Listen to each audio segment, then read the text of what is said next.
think the honorable thing for our species to do is deny our programming. Stop reproducing. Walk hand in hand into extinction. One last midnight, brothers and sisters opting out of a raw deal. Do not trust any friends or family members. I repeat, do not trust. Yeah, I agree. Much better than Reign of Supermen. Absolutely. Abso-fucking-lutely. Yeah, that's already in the bag. Yeah. If it's okay with you, gentlemen, we're just gonna kick right into it because I got like a time limit here. I love it. That's okay. This is gonna be a rush job, ladies and gentlemen. Ooh, much big like energy. much like Reign of Supermen. Fuck. So yeah, today we're talking about not the death of Superman, not the return of Superman, but the reign of Supermen. Yeah. 1993, brought to you by. Fuck. Okay. Let's see. Like off the top of my head, Louise Simonson, Roger Stern, who's Carl Kessel, and fucking Dan Jurgens, and then art by Tom Grummett, John Bogdanov, and Butch Geiss, and of course Dan Jurgens. Dan Jurgens is responsible for the overall aesthetic of Superman, I find, most of the time. I think so. Yeah, like he's the driving force. Like he's the big banana. Because he's the guy that illustrated issue Superman 75, like the death of Superman, which is all like full page. We should talk about that sometime. But anyway, this is more important anyway. Death of Superman's flat. Not like this. So, Chris, you read the actual issues at the end of. I think it was Adventures of Superman number 400. There was a little preview of the Supermen, which you might not have read. Yeah, I think I did. Yeah. So you mean like there's like an introduction to like Steel coming out being like must fight Doomsday? Yeah. Okay, yeah. So like page 1, you got these. I guess it's like. It's like Latino versus black gangs my God. fighting with giant guns, and like someone shoots a giant bullet through a human, and then they're like it's just like this charred, steaming, eviscerated corpse. They wasted hype. Pop some caps. You're like, oh God, just like immediately awful. I groaned like when I saw the art in that too. Like it's so bad. That's Bogdanov. Absolutely, that's Bogdanov. Yeah. White Rabbit, like the concept, like he's like I wonder what Cable would look like as a hooker. That's basically like you can picture that, and you got exactly the image of her. Oh my goodness, yeah. And she's like, I don't know how to phrase this. Like she seems like a. I don't know. This is gonna come off real bad, but she's sort of coded as black, but she's completely white. Like, and she's like a love interest. We're gonna find out later on. She's a love interest of John. It's the weirdest femme fatale. You're right. I didn't realize she was black until like later. Like, and I attribute this to the art, Bogdanov's art or whatever. But like later, it's not until when she shows up again, and John realizes that he knows her that I realized, oh, she is black as well. Yeah, but not at all. The art would never lead you to believe that, except for like some of the obvious racial coding that happens. Like I'm thinking of the lips. Like yeah.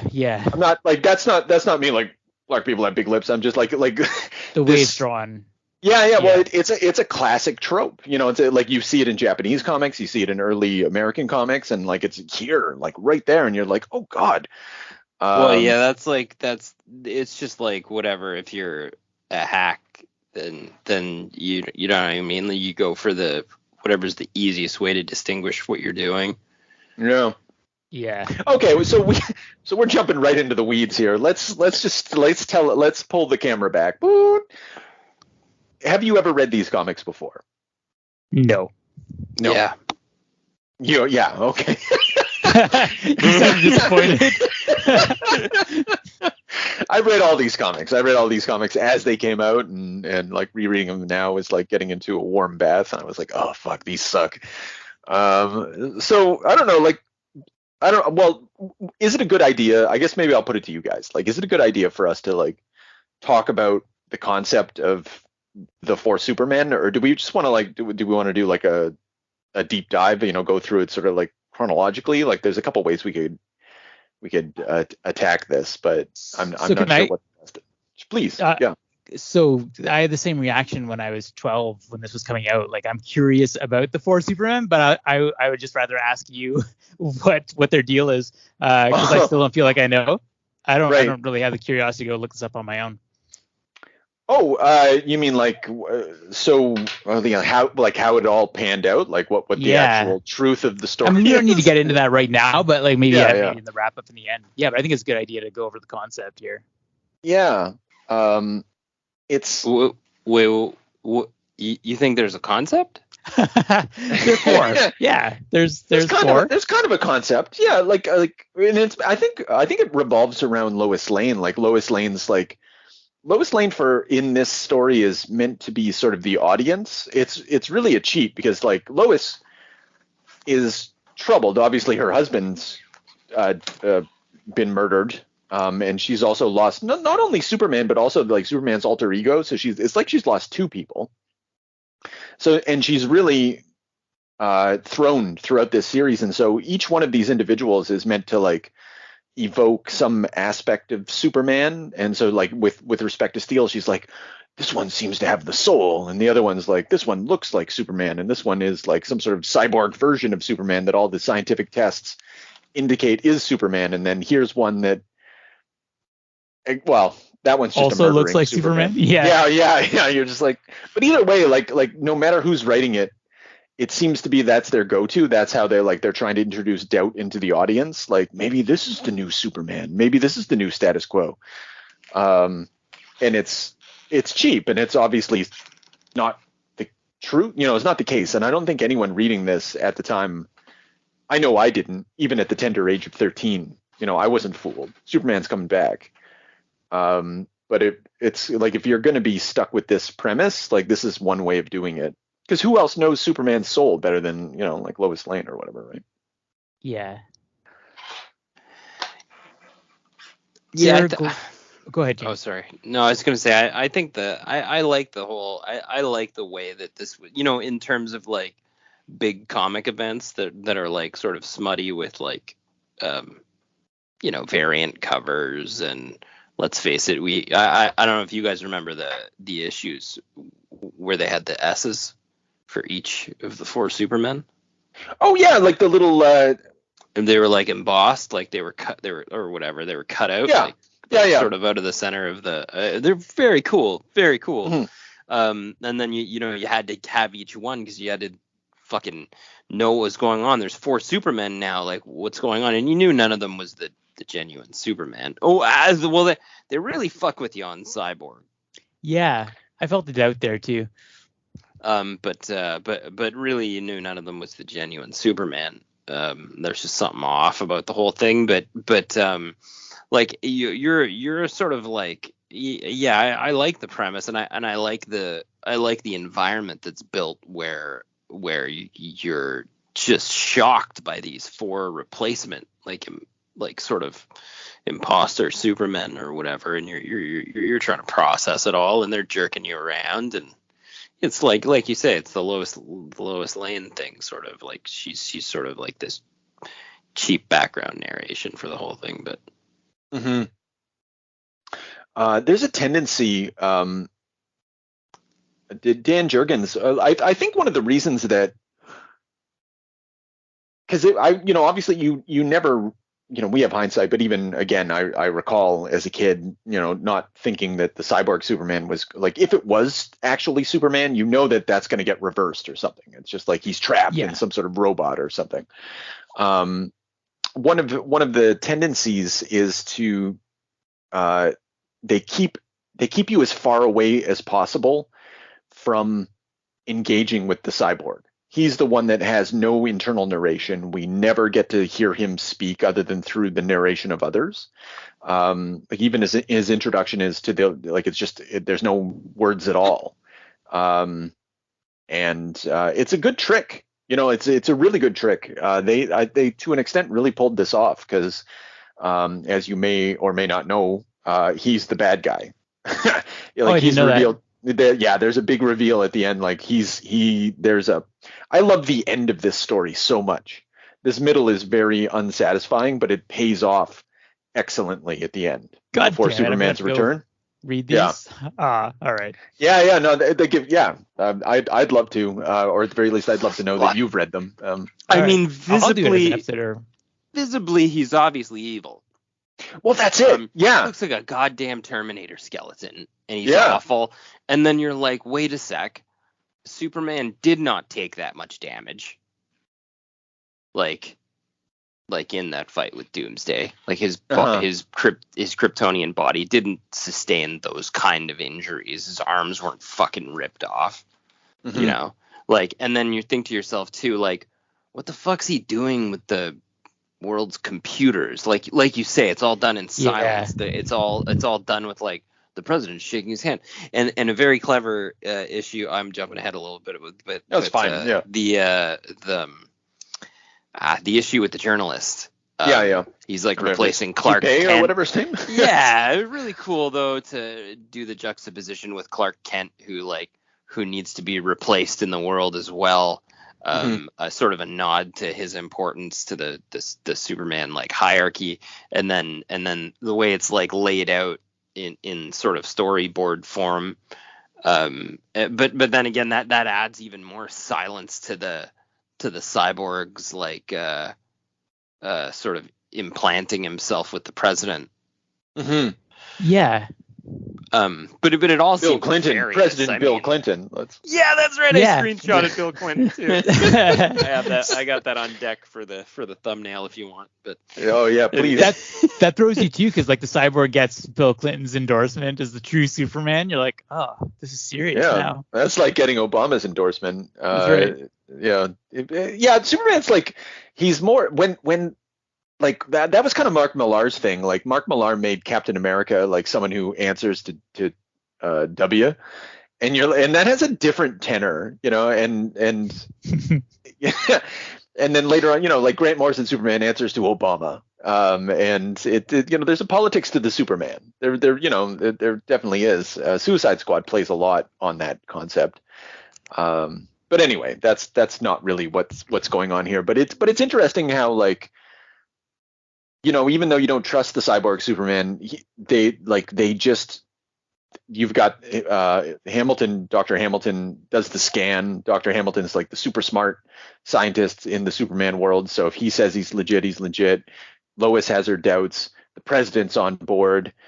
You know, he's maybe he shot someone, but you know, he was a terrorist, so no big deal. I was a bit fooled, I gotta say, because he had some good moments too at the when he goes and like busts out Doomsday and you know, goes up to him and says, you know, like, oh, they didn't even clean my blood off you creep, and like, just there's some pathos to that. Also, when Lois confronts him, he's like, oh, so much of my memory is gone, but you're the one who named me Superman. I just kind of felt like I didn't know what was like. Obviously, I didn't really think he was Superman, but I didn't know what was going on. It seemed like might have been I kind of felt like it might build to a duel with Eradicator where they like all of the Superman had to take him on or something like that. Right. Yeah, it's kind of an unfair bait and switch because I'm not going to get into all of it, but there's a backstory, and it's an old villain reappearing in the form of Superman and blah blah blah. Okay. But yeah, like he's doing the things that Superman should be doing, and I think that's another thing, like taking care of Doomsday and getting Doomsday off planet, and he's the only one doing actual Superman stuff. Like the other guys, like going around, like the Eradicator's like breaking people's arms like Batman, and Superboy's fucking around, and Steel's the stupidest fucking, like, great costume design, but like he shoots like railroad beams, like the rivet, into people's like.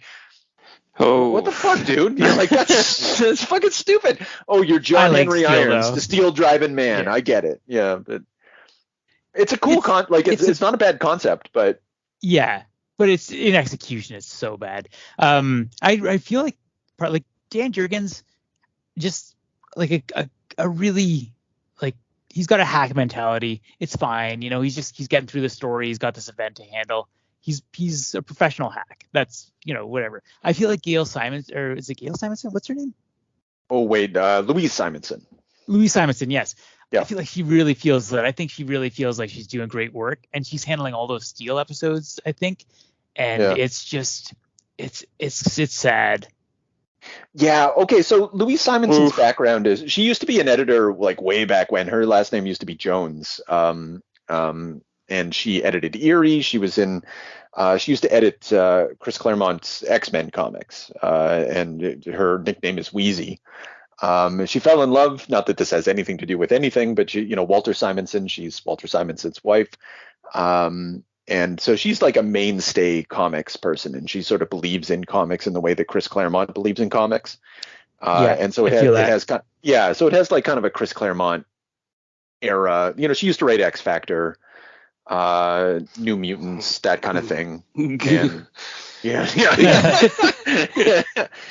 and so she brings that mentality. Like she's trying to create elaborate short stories. She has maybe this is it. Like she's writing these things as if they're short stories rather than, and this is no offense to anyone, but I think there's an aesthetic difference between like your average comics hack who just understands it's like put butts in the seat, tell the story, bang, bang, bang, done.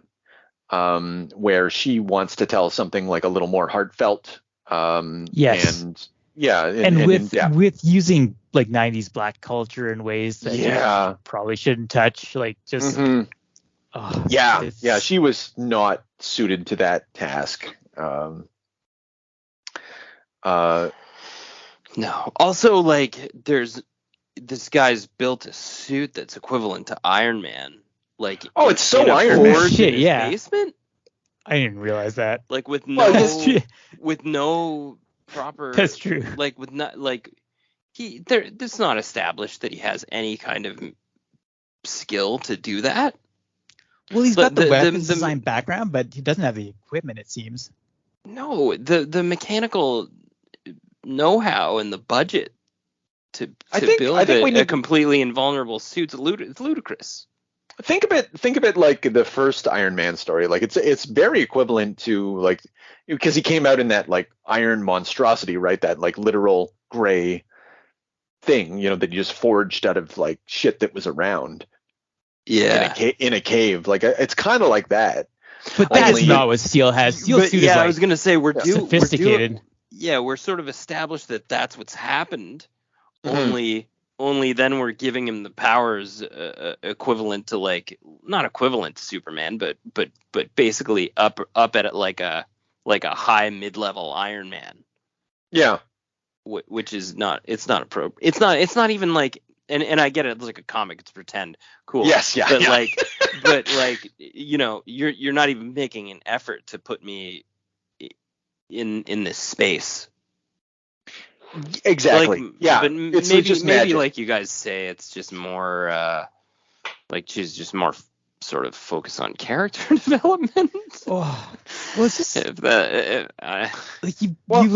don't think we're setting this up well enough because like you literally have like gangs driving around doing drive-bys with laser cannons, and like it's like, oh, they wasted this kid's homie. Like it's like they got that like youth element to it. Literally, as Steel sits on the steps talking to this kid, it's like, how's your buddy's family taking you to death? You're like, well, Jesus, work on your bedside manner, dude. Like this, how do you think Zoid's family's taking his death? He died. He's like 12. Yeah, and I guess kind of implied in all of that is like, I don't want to go too deep into it, but maybe implied in all of that is just like, well, death's just in gangbanger culture, it's just this is I guess what so. You could expect. Yeah, you might be right.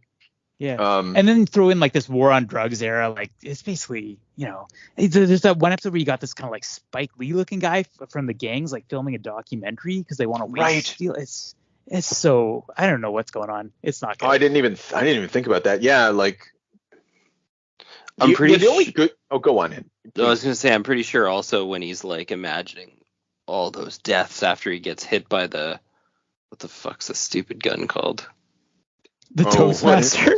The Toastmaster hits him, and he's like envisioning like blood spatter on the wall and a smashed photograph of Martin Luther King. Oh, it's just like, God. Oh man, like you just anything you could do to pull out. Like, I'm surprised Michael Jordan's not in this. Yeah, like it's like you're waiting for any tone deaf, ham fisted.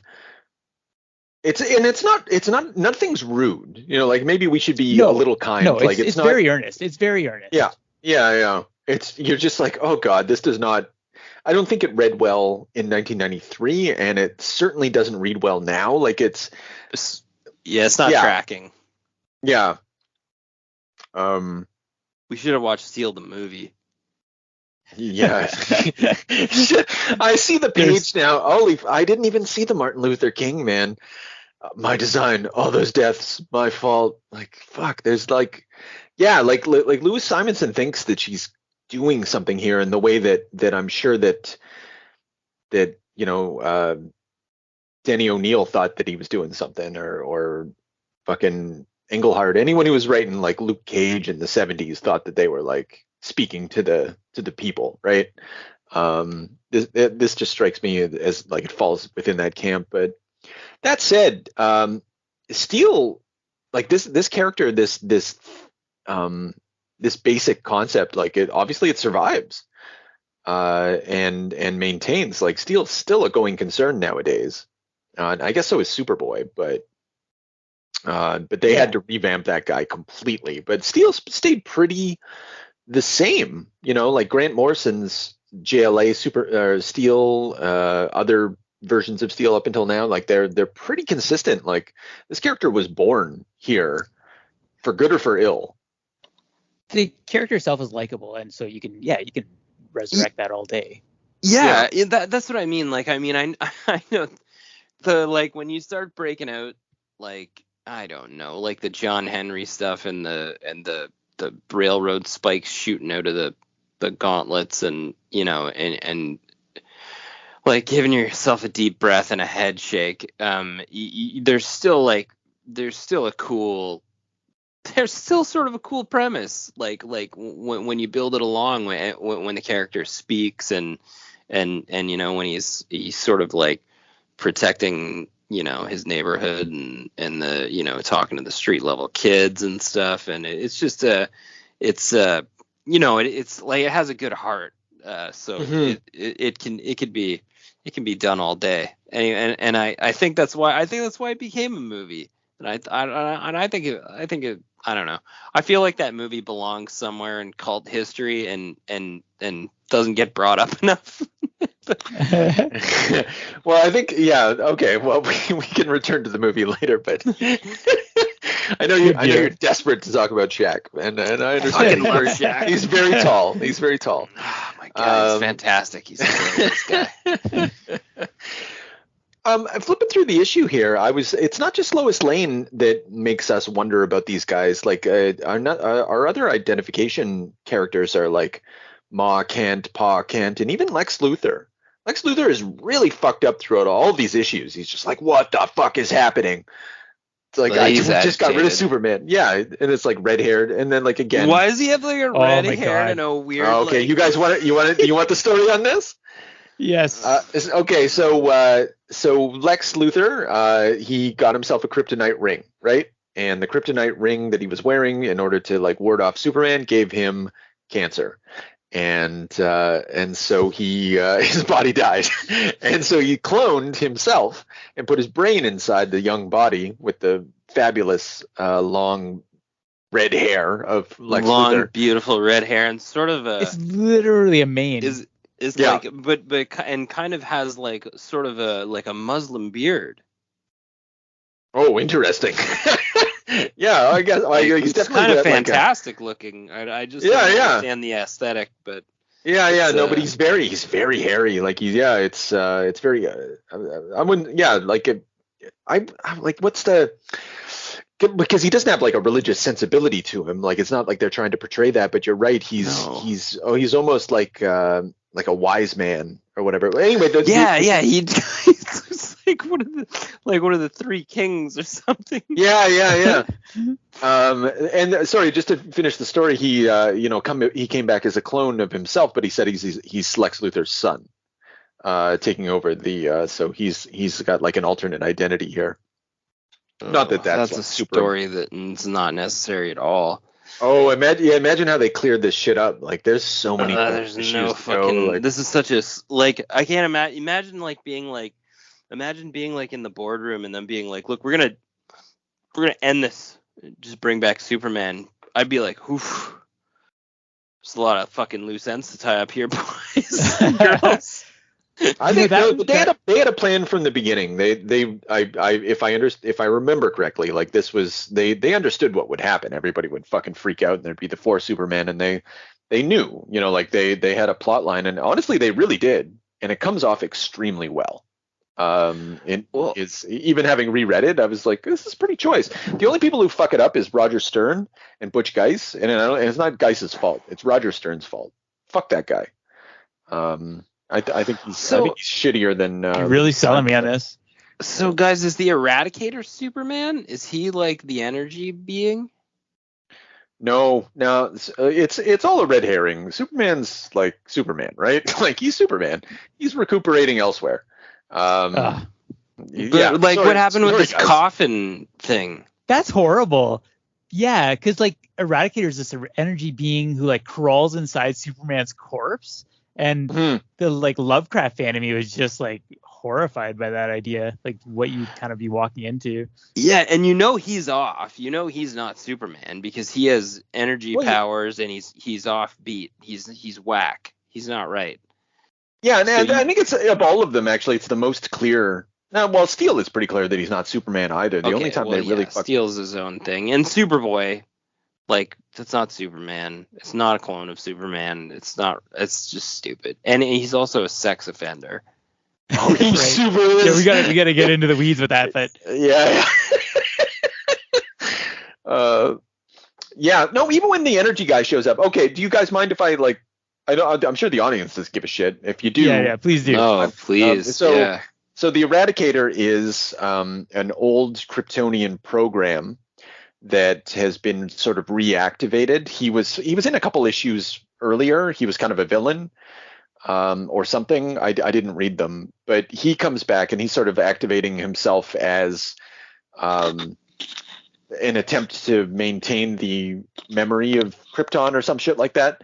In the meanwhile, he's put Superman's body in sort of a regenerative state.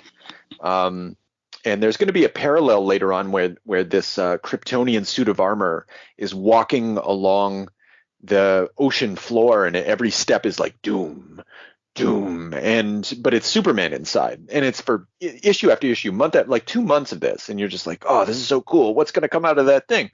Fucking Superman comes out. And then Cyborg it's another instance. He's a villain. He's this machine controlling villain who ends up, I forget how, just getting a hold of Kryptonian technology through fighting Superman, and makes his attempt to sort of take over the world by mimicking Superman and working with Mongol. And the war world and that sort of thing. And that's how Coast City gets destroyed. That's how Hal Jordan turns into a fucking maniac. It's all tied to this story. Like it's such a big story. And he's trying to turn the Earth into a giant warship to just fly around the universe and fuck people up and conquer worlds and stuff. It's like, it's pretty awesome. That's fun, it's pretty choice. So anyway, Superman's the scariest too. He seems to be like the closest to being like Superman's power level too, and I think they jerk around with that a little bit too. They make him seem the most powerful. Yeah, it's and I hate to say this, and I think it's to the strength of Dan Jurgens, and because he's kind of an auteur. I'm really hesitant to say this because he draws and writes. Like he's the whole package. He's this like one man show, And I don't care for the show that he's putting on generally, but he's able to pull some things off that maybe other people aren't into. And yeah, it's kind of artful, that distance that he establishes. Like I'm I'm gonna continue to say this. I'm hesitant to say it, but like fucking you gotta what would Dan and Jordan say? You got to give it up for the Smalley Pirates. Well,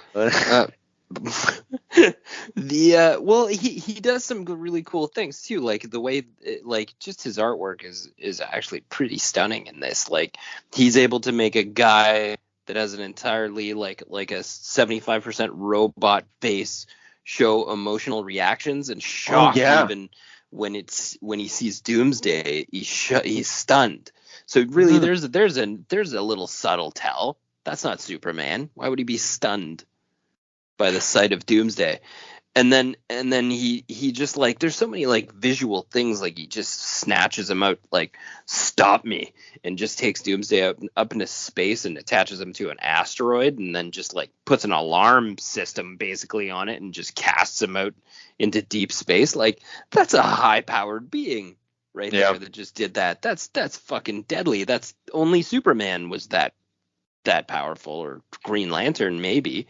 And so it's like, it's just shocking to see it all, and so many like visual things like stay with you, like the sadness on his face with that fucking horrific robot face when he's talking to Lois, and just I don't know, his movement, and then the covers where his arms like sort of like transforming into like robotic bits to like attach to computers and stuff. Just unreal visuals.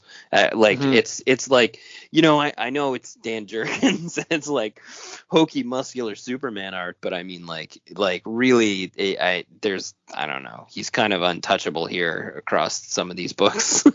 It's very unfortunate because like it's like, you get it, you understand why they put him in charge of the pearls, right? Like why he's in charge of the show, why he's really Dan Jurgens is still a major force within, maybe major force is an exaggeration in the era of Jeff Johns, but still though, he's a going concern. Like that he's good hands. He's good hands. That, like, give him something. He has his own audience, and he'll produce some stuff. Like he's been doing Batman Beyond.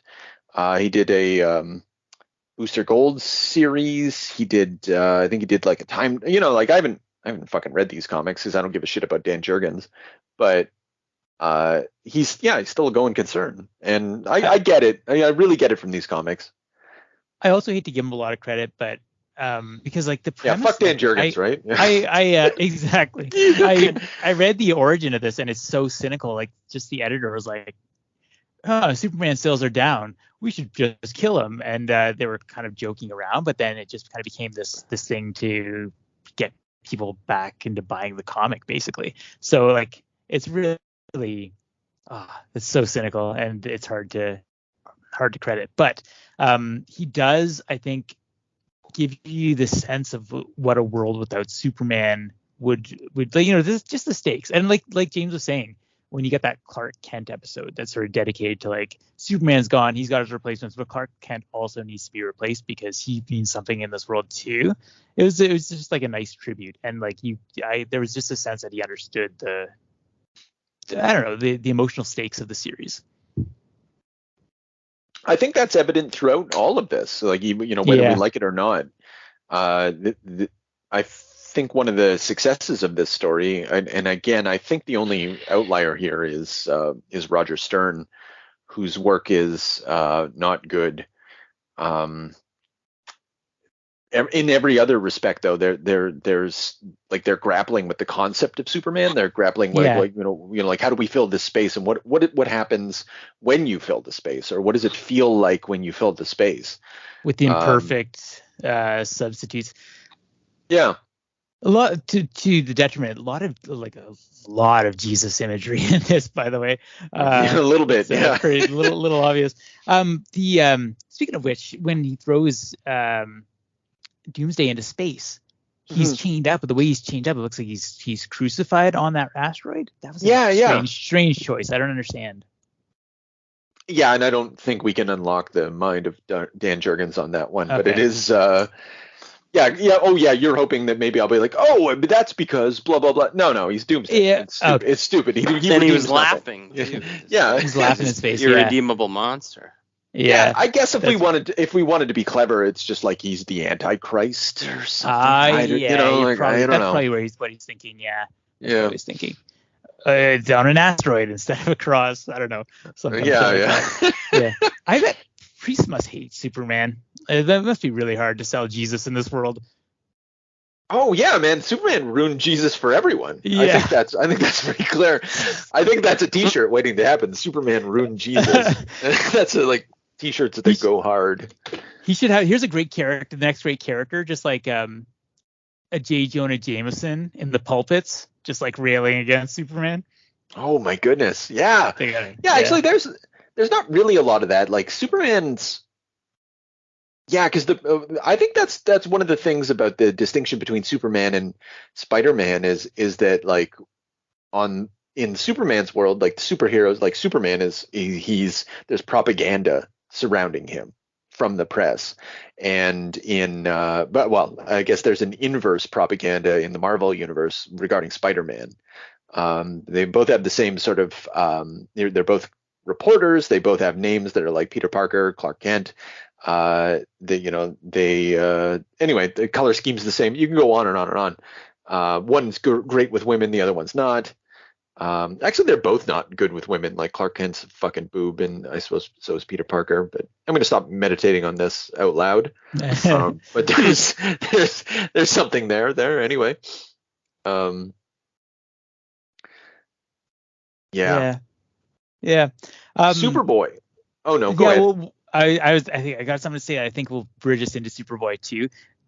I think part of the problem with this middle thing is that like you're just not facing a murderer's row of crime here. Like the antagonists, you got the safecracker, you got the ski mask murderer. Like literally, safecracker knows this guy by his reputation because Eradicator like throws him off the building after he's like, yeah, you and me were gonna party to some girl, and like it's like the press has given this guy with a ski mask like a supervillain name, like everyone knows him. And then it's just the crime level in Metropolis is just something off with it. And when you first meet Superboy, he's like these thugs that are just driving this car. I'm looking at this panel right now. They're like trying to run this woman over. I see it as a killer business opportunity. She's got prime assets, man. I'll invest in if she lives. So like they're playing to like cripple her and pimp her out. What the fuck? Yeah. Well, if she lives that long, right? And then Superboy comes in and fucking grabs her by the ass. I love her look. She's just like, is this happening right now? I love that he just decimates the vehicle. Like those people's lives are probably ruined. Well, I didn't think about that, but you look at the next page or whatever. They establish that they're like whatever molesters, rapers, like maniacs. Okay, great. But I mean, like he probably like there could be like those people could be dead or one of them or like at least one of them. At least one, for sure. The driver's definitely mangled. Undepicted, but well he's like the violence is just like, not that this is like meant to be extremely violent, but one thing about all these Superman replacements is like they cause damage, they kill people, they're careless, they're not like, this wouldn't happen if the real Steel Deal showed up, right? Superman doesn't pick girls up by the cooch, straight by their ass, straight into the air, and then force themselves on her with a kiss before he leaves, which is then established that she enjoyed. There's so many problematic things. She's pretty like post-traumatic like acceptance. I want to I love the art on this though. Like Tom Grummett. Yeah. We talked about it. I mentioned this in the in our chat, but like this is the stuff. Like I love this art. It's so good. It's like This is the issue I have. Yeah, man. The it's one kinda I like have one issue left of all my books or whatever. I just randomly have this Superboy issue. yeah, it's choice. And like the action's really good. You follow, like it's got a good transition. Like and the characters there's a lot of communication. There's a lot like he's able to make the characters act. And it's not too violent, even though it is, right? It's cartoony still. It's cleaned up. And you can tell a bunch of like when Bibbo's fucking sad about those dogs and stuff like that. You're like, okay, Yeah, I was first gonna of all, say, Yeah. technically there's 5 Supermen. yes, that's right. Yeah. Because Bibbo's an absolute beauty. It didn't even occur to me, but yeah. I suppose he's and actually he's the only one who's like a proper Superman too. He's like saving dogs and Like, I was gonna trying say to- that's like kind of the hilarious part is that he's like manifested the heart of Superman, kind of. yeah, like the proper Like- heart. Yeah, Yeah. like he's actually like properly caring for people and what he's doing and like basically bringing what Superman brought to the table like at its core, which is kind of hilarious that none of the other high-powered beings are able to manifest any of that, even though they're trying to fake it. Yeah. And I wonder honestly, like I end up ignoring, like rereading this, I was like, oh fucking Bibbo. And I know you did. But like maybe that's why this works so well. It's kind of like I don't want to compare it to Shakespeare, but I'm gonna just Oh, like no. like no, just Yes. well, just because like there's the comedic relief that actually has like a thematic, like core, like the heart of the story is maintained by the comedy sequence that you tend to like brush over. You're not even thinking about it. It's like the subliminal thing, but like yeah, he's doing all this like because he's fucking ridiculous. He's a drunk old brain damaged asshole who used to like box too much. I guess he's all brain addled from. Hey man, box. you're pretty hard on Bibbo. Well, I don't know. It's not like it's not as if he hurts anyone, but like yeah, he's Quite got the a heart- opposite. Yeah, that's right. Is but he an he's established Superman character? I'm he not up to the is lore. at this time he is. I don't know the history of Bibbo, but Okay, he's, that's fine. he's I think he should add his own book. oh for sure. I think yeah, Garth Ennis should write it. Yeah. Oh Jesus. Yeah, but like I do think though that not that this matters, not that my thinking on this matters, but it does seem to allow all of the violence and everything. Like there's a core that is still there in the background, ready to be sort of activated, and like this reminder. But it's treated as a parody or a satire. Like I'm back, I'm Superman, but like it's not a parody or a satire. He's the actual Superman in this instance. Like the rest of them are all just fucking around, and it's all like, yeah. So like I don't think I don't think it's an accident. I think the writers knew what they were doing, and that again, I don't want to give them too much credit, but this was they at least had some intelligence as they were like going through this exercise, sort of driven by editorial.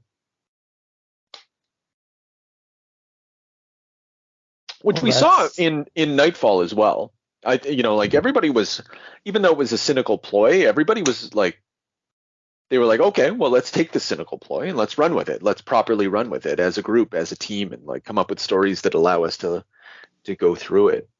And it's kind of the same cynical ploy too. It's the idea that you think that these heroes are dated, like you want something new, like violent superheroes. Well, you're gonna see what happens when they're not in the picture anymore. Yeah, it's a response to Image Comics. This is 1992. Spawn's come out like that. Like that's what all the major publishers are doing. Spider-Man's responding to it with Carnage. Death of Superman's responding to it. Nightfall's responding to it, and I guess the industry needed to go through this, or at the very least, the creators and the editors had to go through this. like it activated some sort of soul searching for them, or they were trying to like admonish the audience. Like this might actually be them trying to train the audience in, you think you like one thing, actually, as a matter of fact, you don't. And to be fair, you're also dealing with, I guess, at least a weakening comics code here. So I guess you're really testing the waters for what kind of violence, what the identity of these comics is after that, when it's a choice rather than something forced upon you. The comics code was gone for a long time though. Like in all actuality, like in all right. It was just a thing. Like I think it ultimately comes down to a delayed reaction to Alan Moore. Like that's fair, like but the bomb came and I was gonna say it was gone for a long time, but like the old hands, like they still drew and colored like it was still active right way into the 90s. Like look at the way they're using that Toastmaster and how they're killing people. It's ridiculous. It's ridiculous. It's so not even graphically rendered correctly. Yeah. Then you don't even actually know what's going on in terms of violence. Yeah, and I think that's another reason this, like, on the one hand, it has to be cartoonish violence, because otherwise, like, it's a Superman comic. Like, I think they're thinking that 14-year-olds or 13-year-olds are going to pick this up, but they're not really understanding what 14-year-olds and 13-year-olds are actually reading, because what they're really concerned about is the 30 or 40 or 70-year-old person who picks it up in the comic book has dirty pictures in it or too much violence. So there's I guess this goes to your point. They're still so concerned. And yeah, you're right. But I think it would be really inappropriate. Well, it's true, yeah, because they're like it's like they want to be on the edge, but then they're like, well, hold on, it's a Superman book. Yeah, you can't do that. Yeah, there's gonna be mommies that pull this thing off of a newsstand at the Mike's Mart or whatever, Max Milk. Even if it was store. Sorry, Chris, go ahead. Oh, not to get too far into it, but I mean, there is something to be said for having stories with these characters that you can give to, an 8-year-old, a 9-year-old to introduce them to it. And I think you see that nowadays where, my kids don't give a fuck about Superman because, there's just nothing. It's not written for them. There's nothing to engage them. Yeah, exactly. And so, but at this time, so I think that it's kind of a dual concern. They're thinking that there ought to be a fidelity to the classic, right? So you don't want to. It's not blood and guts. That's not what Superman's about. And then also, they're worried about censorship issues in general, because it's a Superman book. Because people expect not only like children's fare from a comic book, but also maybe from Superman most especially. There's going to be death and destruction, and like James, we remember Superman Red Glass or whatever. Like he's murdering everybody, and it's a fucking murder fest. Oh yeah, that's right. and so it's not as if Superman hadn't been doing some dark shit prior to this. But yeah, it's still cartoony in the way that maybe it shouldn't for this particular story. But I get it. They're kind of devil in the deep blue sea here. Yeah. Can I say why I don't like Roger Stern's? Yeah, please do. Oh, please, yeah. Well, just because there's so many thought balloons. It's so dense in text, and it's the only one I think out of all the streams. Even though Butch Geiss's art is very good, and he would do a romance comic extremely well. He's very classic in the Alex Raymond sort of newspaper-esque comics tradition. I honestly, I don't have much to fault it for. I just think it's he's poorly used, and just given so much text surrounding it, it just turns into this boring slog. It's the least interesting. And the Eradicator fucking sucks. He's not interesting at all. Yeah. Nothing that he's talking about. Yeah, go ahead. Having Guy Gardner there kind of livened it up. I was actually, even though he's ridiculous and that stupid fucking bowl cut, just the look of him just makes you want to turn the page. His his support of Eradicator was kind of funny. Like when he's like, who cares if he busted up a few crooks, you know? And Eradicator's like, oh no, this guy shouldn't be my greatest champion. Something's gone wrong here. It was kind of fun. I like that. That alone is reason enough to question what I've done. Perhaps there is a better way. And I like the idea that like that's maybe Superman's turning point. He was like, oh fuck, assholes love me. You know, like I'm popular on right-wing internet. Exactly. Oops. Yeah. And I like that they established that he's a creep, you know. Like I always hated that character, but you know, the fact that I guess at this time he's kicked out of the Lantern Corps, like they don't like him, and he's just kind of on his own, being a misogynistic dick to women, and I can't believe. Go on. Yeah. What was the line though? Like when he's reading those magazines at the front, like. Yeah, shit. I hate it when babes turn to smart mouths. What's this world coming to?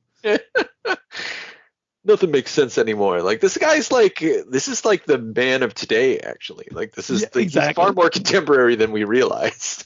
Very true. Except for the bowl cut, but yeah, he's got the bowl cut's kind of contemporary too. I suppose so. The bowl cut's phenomenal. Yeah. So anyway, and Butch, he like I like how to follow that up. I like how he draws Supergirl. Again, there's a real classic style here. Like whenever Supergirl's around Lex. Anyway, I just like all that stuff. Yeah. So what's briefly? She's like dating Lex at this time, or she's an alien shapeshifter of some sort. Oh, okay. And she's taken on the form of Supergirl, but she's like she thinks that Lex Luthor's because he's a manipulative asshole. He's tricked her into thinking that he's like a really good guy because he's like not his dad. He's I don't know that. And wheels. Yeah. Later on, she's going to kind of turn against him or whatever, and then Peter David's going to write a series based on it. That's going to be great. We can check that out anytime you guys want. I think we're going to have to get into some of this other stuff. Yeah. So I don't know. Anything else out of all this?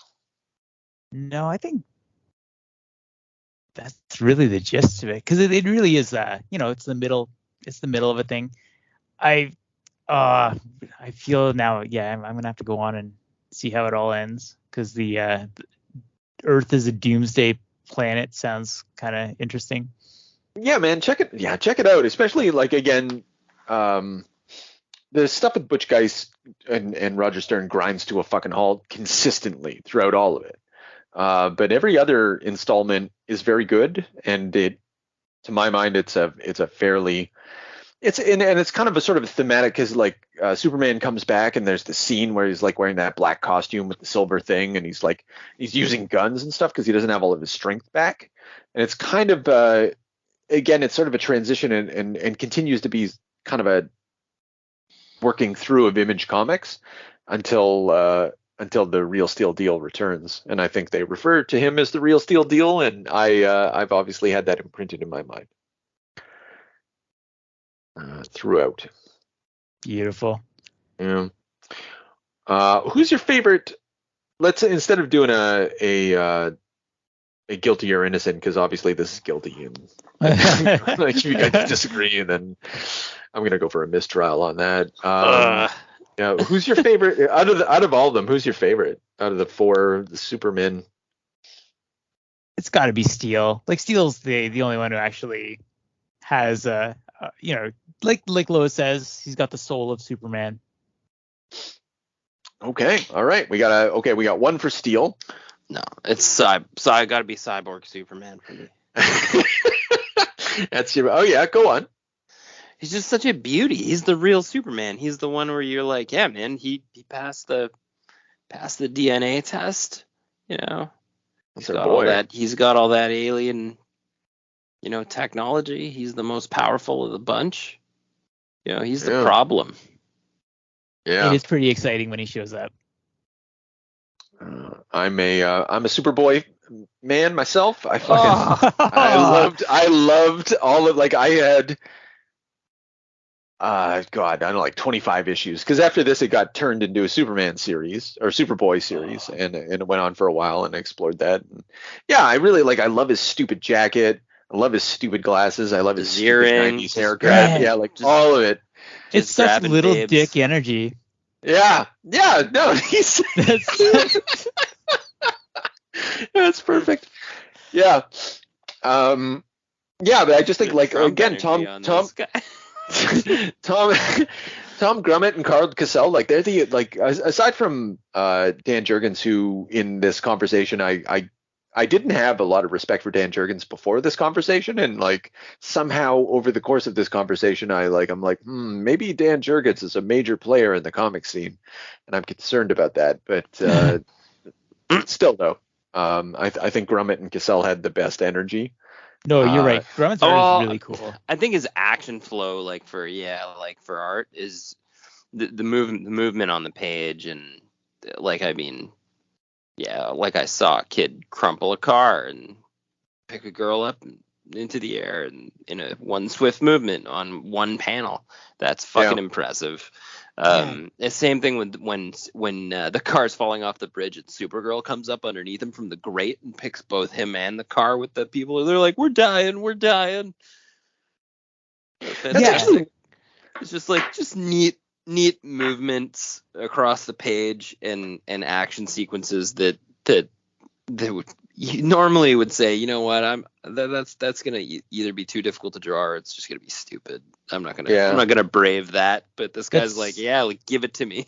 That's so right, because there's such a, like, I think one weapon he has is just the ability to surprise on a page. And I'm thinking of, I keep going back to that panel where they set him up because he's like, this tabloid is arranging villains for him to fight so that they can get it on film, and he goes into this, he fights some shitty D-list villain, but he's all ready for him. Yeah, and he's got like the gauntlet ready for him, and then as he's going down, he lands on the ground, and that bus comes out of nowhere and just like smashes him into the wall. Yeah, that's cool.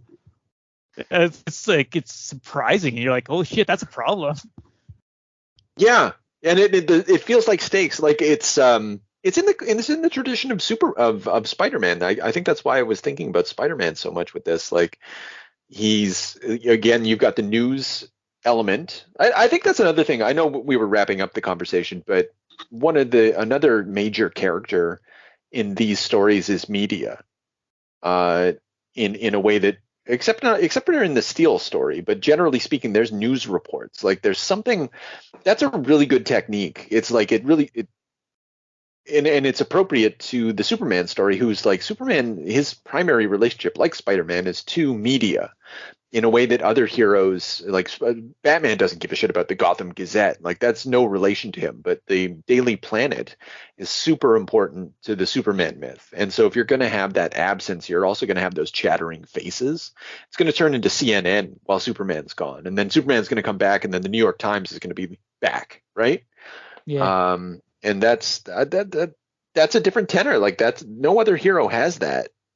And yeah, anyway, again, it shows the intelligence that was behind this. Like, whether the execution's good or not is a different question, but there was some intelligence behind all of this. And and I was gonna say, not to help talk up Superboy, but he's the dumbest. So it seems like the stakes are higher for him. He's in more danger. Yeah, he's in danger of being fucking bamboozled by alien Supergirl. He's in danger of Lex Luthor lurking around in the background. He's in danger of being taken advantage of by his media girlfriend. He's got fucking problems. You know what I mean? So there's like shit going on in the background for him. That does make, not to toot that horn, but it does make it a bit more interesting. You guys are right. Than some of the other ones. Yeah, you're selling me on this a bit. Yeah, well, and also he doesn't, like, is he invulnerable or isn't he? Like, even his powers are kind of like mysterious. Like he doesn't know what's going on either. Like, and we're just like, okay, everybody's trying to figure out what's going on, and this guy's he's getting it at all angles, but he has a good heart. You know, like I think it was just like, of all the concepts, it was executed best. And that makes sense, because like he was able to carry his own series with Carl Cassell and Tom Grummett for a long time, until Grummett left, and then I left, because you need Grummett to sell all this shit. I have no idea if I'm pronouncing that rightly. I'm thinking of like, maybe it's Grummett or Grummett, but Grummett. Yeah, maybe this is.